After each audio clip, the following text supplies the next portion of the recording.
Hi friends, ಸ್ವಂತ ವಾಹನ ಖರೀದಿಸಬೇಕೆಂಬ ಯೋಚನೆ ಎಲ್ಲರಲ್ಲೂ ಇದೆ ಅಲ್ವಾ? ಹಾಗಿದ್ದಲ್ಲಿ ಸರ್ಕಾರದಿಂದ ಸಿಗುತ್ತದೆ 4 ಲಕ್ಷ ರೂಪಾಯಿಯ ಸಬ್ಸಿಡಿ.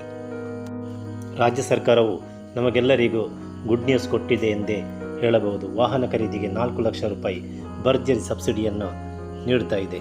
ಬನ್ನಿ ಆ ವಿಡಿಯೋ ಬಗ್ಗೆ ನಾವು ಚರ್ಚಿಸೋಣ. ಇಂದು ರಾಜ್ಯ ಸರ್ಕಾರದಿಂದ ಹಲವಾರು ಯೋಜನೆಗಳು ಜಾರಿಗೆ ಬರುತ್ತಿವೆ. ಅದರಲ್ಲೂ ಆರ್ಥಿಕವಾಗಿ ಹಿಂದುಳಿದಿರುವವರನ್ನು ಮುಂದೆ ತರುವ ಸದುದ್ದೇಶವನ್ನು ಇಟ್ಟುಕೊಂಡು ರಾಜ್ಯ ಸರ್ಕಾರ ಯೋಜನೆಗಳನ್ನು ಕಾರ್ಯರೂಪಕ್ಕೆ ತರುತ್ತಿದೆ. ಇನ್ನು ತಮ್ಮ ಕಾಲಿನ ಮೇಲೆ ತಾವು ನಿಂತುಕೊಳ್ಳಬೇಕೆಂಬ ಆಸೆ ಹಲವರಿಗೆ ಇರುತ್ತದೆ. ರಾಜ್ಯ ಸರ್ಕಾರ ವಿವಿಧ ಯೋಜನೆಯನ್ನು ರೂಪಿಸ್ತಾ ಕೂಡ ಇದೆ. ಸದ್ಯ ರಾಜ್ಯ ಸರ್ಕಾರ ನಿರುದ್ಯೋಗಿಗಳಿಗಾಗಿ ವಿಶೇಷ ಯೋಜನೆಯೊಂದನ್ನು ರೂಪಿಸಿದೆ. ಈಗಾಗಲೇ ಈ ಯೋಜನೆಯು ರಾಜ್ಯದಲ್ಲಿ ಅನುಷ್ಠಾನಗೊಂಡಿದ್ದು, ಆ ಯೋಜನೆಯ ಸಹಾಯಧನ ಮೊತ್ತವನ್ನು ಹೆಚ್ಚಳ ಮಾಡಲು ನಿರ್ಧರಿಸಿದೆ. ಆ ಯೋಜನೆ ಯಾವುದು? ಆ ಯೋಜನೆಯಿಂದ ಯಾರೆಲ್ಲ ಲಾಭ ಪಡೆಯಬಹುದು? ಅದು ಎಲ್ಲರೂ ಈ ವಿಡಿಯೋವನ್ನು ಕೊನೆ ತನಕ ನೋಡಿದರೆ ಮಾತ್ರ ನಿಮಗೆ ಈ ಯೋಜನೆಯ ಬಗ್ಗೆ ಸಂಪೂರ್ಣ ವಿವರ ಸಿಗುತ್ತದೆ.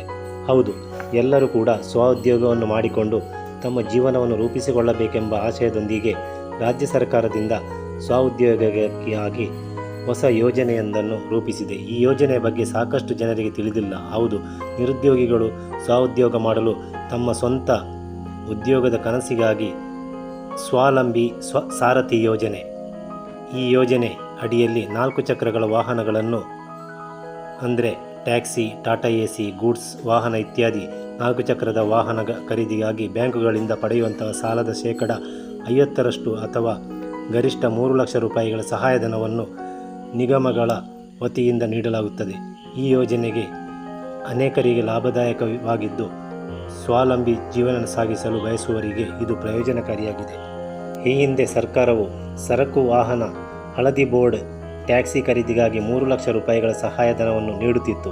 ಆದರೆ ಇದೀಗ ಆ ಸಹಾಯಧನದ ಮೊತ್ತವನ್ನು 4 ಲಕ್ಷಕ್ಕೆ ಹೆಚ್ಚಳ ಮಾಡಿದೆ. ಈ ಯೋಜನೆಯ ಲಾಭವನ್ನು ಪರಿಶಿಷ್ಟ ಜಾತಿ, ಪರಿಶಿಷ್ಟ ಪಂಗಡದವರು ಪಡೆದುಕೊಳ್ಳಬಹುದು. ಬನ್ನಿ ಹಾಗಾದರೆ ಈ ಯೋಜನೆಗೆ ಅರ್ಜಿಯನ್ನು ಸಲ್ಲಿಸಲು ಬೇಕಾಗುವ ಅರ್ಹತೆಗಳೇನೆಂದು ತಿಳಿಯೋಣ. ಅರ್ಜಿದಾರರು ಕರ್ನಾಟಕ ರಾಜ್ಯದ ಪ್ರಜೆಯಾಗಿರಬೇಕು. ಅರ್ಜಿದಾರನ ಆದಾಯ ಮಿತಿ ಗ್ರಾಮ ಹಾಗೂ ನಗರ ಪ್ರದೇಶಗಳಿಗೆ ಭಿನ್ನವಾಗಿದ್ದು, ಗ್ರಾಮೀಣ ಪ್ರದೇಶಗಳಲ್ಲಿ 5 ಲಕ್ಷ ರೂಪಾಯಿ, ನಗರ ಪ್ರದೇಶದಲ್ಲಿ 2 ಲಕ್ಷ ರೂಪಾಯಿ ಆದಾಯವನ್ನು ಮಿತಿ ಮೀರಬಾರದು. ಅರ್ಜಿದಾರನ ವಯಸ್ಸು 21ರಿಂದ 45 ವರ್ಷದ ಮಿತಿಯಲ್ಲಿರಬೇಕು. ಅರ್ಜಿದಾರನು ಡ್ರೈವಿಂಗ್ ಲೈಸೆನ್ಸನ್ನು ಹೊಂದಿರಬೇಕು. ಕಳೆದ 5 ವರ್ಷಗಳಲ್ಲಿ ಅರ್ಜಿದಾರನು KMDCL ಯೋಜನೆಗಳ ಫಲಾನುಭವಿ ಆಗಿರಬಾರದು. ಪರಿಶಿಷ್ಟ ಜಾತಿ, ಪರಿಶಿಷ್ಟ ಪಂಗಡದವರು ಯೋಜನೆಗೆ ಅರ್ಜಿ ಸಲ್ಲಿಸಬಹುದು. ಕುಟುಂಬದ ಒಬ್ಬ ಸದಸ್ಯನಿಗೆ ಮಾತ್ರ ಈ ಸೌಲಭ್ಯ ಒದಗಿಸಲಾಗುವುದು. ಅರ್ಜಿದಾರನು ಮೊಬೈಲ್ ಸಂಖ್ಯೆಯನ್ನು ಬ್ಯಾಂಕ್ ಹಾಗೂ ಆಧಾರ್ ಸಂಖ್ಯೆಗೆ ಜೋಡಣೆ ಮಾಡಿರಬೇಕು. ಹಾಗಾದರೆ ಈ ಯೋಜನೆಗೆ ಅರ್ಜಿ ಸಲ್ಲಿಸಲು ಬೇಕಾಗುವ ದಾಖಲೆಗಳು ಯಾವುವು?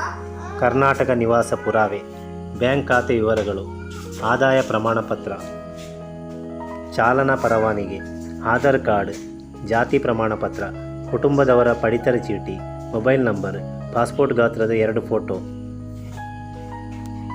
ವಾಹನ ಅಂದಾಜು ದರ ಪಟ್ಟಿ, ಸ್ವಯಂ ಘೋಷಣೆ ಪತ್ರ. ಅರ್ಜಿದಾರನು ನಿರುದ್ಯೋಗಿ ಆಗಿರಬೇಕು. ಸ್ವಯಂ ಘೋಷಣಾ ಪತ್ರದಲ್ಲಿ ಸಲ್ಲಿಸುವುದು. ಹಿಂದುಳಿದ ವರ್ಗ ಅಂದರೆ ಈ ಯೋಜನೆಯಲ್ಲಿ ಯಾರೆಲ್ಲ ಅರ್ಜಿಯನ್ನು ಸಲ್ಲಿಸಬಹುದು ಎಂದು ನೋಡೋಣ. ಡಿ. ದೇವರಾಜ್ ಅರಸು ಹಿಂದುಳಿದ ವರ್ಗಗಳ ಅಭಿವೃದ್ಧಿ ನಿಗಮ, ಕರ್ನಾಟಕ ಮರಾಠ ಸಮುದಾಯ ಅಭಿವೃದ್ಧಿ ನಿಗಮ, ಕರ್ನಾಟಕ ಮಡಿವಾಳ ಮಾಚಿದೇವ ಅಭಿವೃದ್ಧಿ ನಿಗಮ, ನಿಜಕರಣ ಅಂಬಿಗರ ಚೌಡಯ್ಯ ಅಭಿವೃದ್ಧಿ ನಿಯಮಿತ, ಸವಿತಾ ಸಮಾಜ ಅಭಿವೃದ್ಧಿ ನಿಗಮ ನಿಯಮಿತ, ಅಲೆಮಾರಿ ಮತ್ತು ಅರೆ ಅಲೆಮಾರಿ ಅಭಿವೃದ್ಧಿ ನಿಗಮ ನಿಯಮಿತ, ವಿಶ್ವಕರ್ಮ ಸಮುದಾಯಗಳ ಅಭಿವೃದ್ಧಿ ನಿಗಮ ನಿಯಮಿತ, ರಾಜ್ಯ ಕಾಡುಗೊಲ್ಲ ಅಭಿವೃದ್ಧಿ ನಿಗಮ ನಿಯಮಿತ, ವೀರಶೈವ ಲಿಂಗಾಯತ ಅಭಿವೃದ್ಧಿ ನಿಗಮ ನಿಯಮಿತ, ಒಕ್ಕಲಿಗ ಸಮುದಾಯ ಅಭಿವೃದ್ಧಿ ನಿಗಮ ನಿಯಮಿತ. ಈ ಹೇಳಿದ ಎಲ್ಲ ಸಮುದಾಯದ ಅರ್ಜಿದಾರರಿಂದ ಸ್ವಾವಲಂಬಿ ಸಾರಥಿ ಯೋಜನೆಗೆ ಅರ್ಜಿ ಆಹ್ವಾನಿಸಲಾಗಿದೆ. ಈ ಯೋಜನೆಯ ಲಾಭ ಪಡೆಯುವ ಅರ್ಜಿ ಫಲಾನುಭವಿಗಳು ಪ್ರಯೋಜನಗಳನ್ನು ಪಡೆಯಬಹುದು.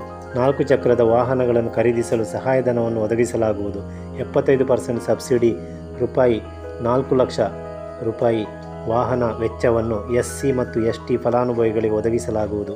50% ಸಬ್ಸಿಡಿ ರೂಪಾಯಿ 3 ಲಕ್ಷ ವಾಹನ ವೆಚ್ಚವನ್ನು OBC ಮತ್ತು ಅಲ್ಪಸಂಖ್ಯಾತ ಫಲಾನುಭವಿಗಳಿಗೆ ಒದಗಿಸಲಾಗುವುದು. ಸಹಾಯಧನ ರೂಪಾಯಿ 75,000 ಪ್ಯಾಸೆಂಜರ್ ಆಟೋ ರಿಕ್ಷಾವನ್ನು ಖರೀದಿಸಲು ನೀಡಲಾಗುತ್ತದೆ.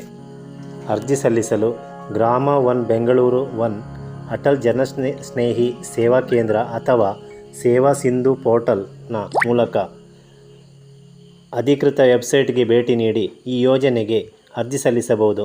ಇದರ ಸಂಪೂರ್ಣ ಲಿಂಕ್ ನಾನು ವಿಡಿಯೋದ ಕೊನೆಯಲ್ಲಿ ಕೊಟ್ಟಿರುತ್ತೇನೆ ನಿಮಗೆ. ಹಾಗಾದರೆ ಅರ್ಜಿ ಸಲ್ಲಿಸಲು ಕೊನೆಯ ದಿನಾಂಕ ಯಾವುದೆಂದು ನೋಡೋಣ. ಡಿ ದೇವರಾಜ ಅರಸು ಹಿಂದುಳಿದ ವರ್ಗಗಳ ಅಭಿವೃದ್ಧಿ ನಿಗಮ ತಾರೀಕು 31/8/2024. ಕರ್ನಾಟಕ ಮರಾಠ ಸಮುದಾಯಗಳ ಅಭಿವೃದ್ಧಿ ನಿಗಮ 31/8/2024.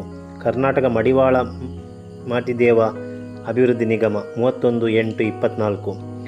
ನಿಜಕರಣ ಅಂಬಿಗರ ಚೌಡರಿಯ ಅಭಿವೃದ್ಧಿ ನಿಗಮ 30/8/2024.